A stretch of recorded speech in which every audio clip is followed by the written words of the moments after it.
3rd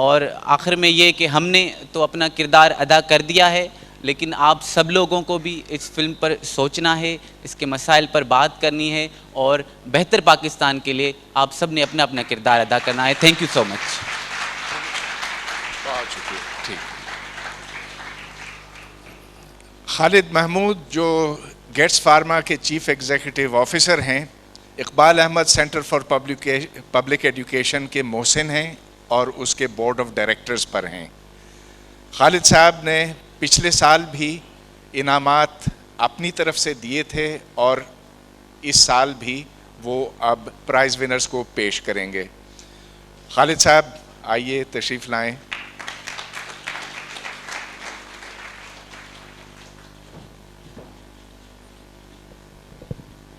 شکریہ. یہ جو گیٹس فارما کا ایک کارپوریٹ سوشل رسپانسبلٹی کا ایک ویژن ہے، وہ اس کے علاوہ کہ وہ under privilege members of the society کے جو ایجوکیشن اور ہیلتھ کے علاوہ ان کا یہ ہے کہ جو پاکستان کی جو ایک کلچرل ہیریٹیج ہے جو ختم ہوتی جا رہی ہے، بدلتی جا رہی ہے، اس کو ہم واپس لانے کے لیے جو بھی ہم تھیٹر، آرٹس، فلمز کی فنڈنگ کر سکیں وہ کرتے ہیں. اور اس کے علاوہ جو ہماری جو اویئرنیس، ہماری جو انوائرمنٹل ڈیگریڈیشن ہے، جو کہ اس وقت پیپل یعنی نام چومسکی صاحب سے لے کے پوپ نے کہا ہے کہ انسان کو جو اس وقت سب سے بڑا خطرہ ہے وہ کلائمیٹ چینج اور انوائرمنٹل ڈیگریڈیشن ہے. یعنی یہ کہ وہ چومسکی جیسے صاحب اتنا بڑا اسکالر کہہ رہے ہیں کہ امپیریلزم سے زیادہ خطرہ جو ہے وہ اس وقت کلائمیٹ چینج ہے. تو مجھے یہ خوشی ہے کہ اس وقت جو اس وقت یہاں پہ جو ایک ڈاکیومنٹری بنی ہے وہ انوائرمنٹ کے بارے میں ہے، اور جو کہ سسکتا سمندر ہے. اس میں تقریباً چند سال پہلے ہم نے ایک شہری کے ساتھ مل کے ایک ویڈیو پروڈیوس کی تھی، تقریباً 27 منٹ کی ہے، سٹی بائی دا سی. یہ 3 زبانوں میں ہے. اس میں انگلش، اردو اور سندھی میں یہ ٹرانسلیٹ کی گئی ہے. اس کے اندر پاکستان کراچی میں جو تقریباً 500 ملین گیلنز آف انٹریٹڈ را سویج ایوری سنگل ڈے یہ ہمارے سمندر میں ڈمپ کیا جاتا ہے. اور ہمارے ملک کے پاس دنیا کے بہترین ہتھیار ہیں اور دوسری چیزیں ہیں، ویپنز آف ماس ڈسٹرکشن میں ہم لوگ سب سے آگے ہیں، مگر اس شہر میں را انٹریٹڈ سویج جو ہے 500 ملین گیلنز ایوری ڈے سمندر میں ڈمپ ہوتا ہے. اور ہمارے دریا جو ہیں جو پنجاب کے، وہ دنیا کے 10 بڑے پوائزنس زہریلے سمندروں میں دریاؤں میں سے اس وقت ہیں. اور کراچی میں تو پھر بھی سمندر پانی لاتا ہے باہر سے، مگر دریا میں یہ ممکن نہیں ہوتا کیونکہ اوپر سے جو پانی آ رہا ہے وہ بھی انڈیا میں وہاں پہ بھی تقریباً کچھ ایسا ہی حال ہے. تو وہاں پہ وہ پانی اتنا ہی زہریلا آ رہا ہے. تو یہ جو ڈاکیومنٹری ہے 5 دن کے بعد Iqbal Ahmed centre for public education, اگر 1 منٹ آپ وہ لگا دیں پلیز اقبال احمد، یہ جو یہاں پہ www.eacp.org پہ اپلوڈ ہو جائے گی. آپ لوگ پلیز اس کو دیکھیں.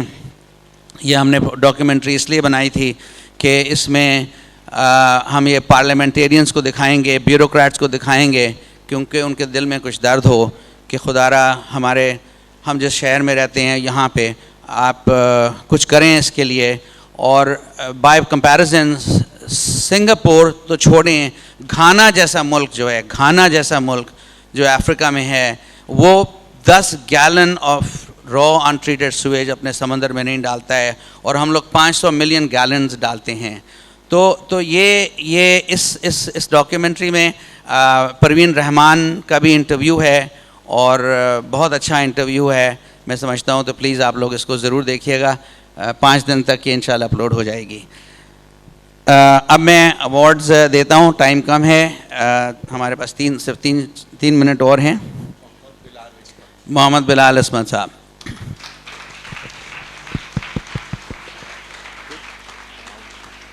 amount of award is 50,000 rupees.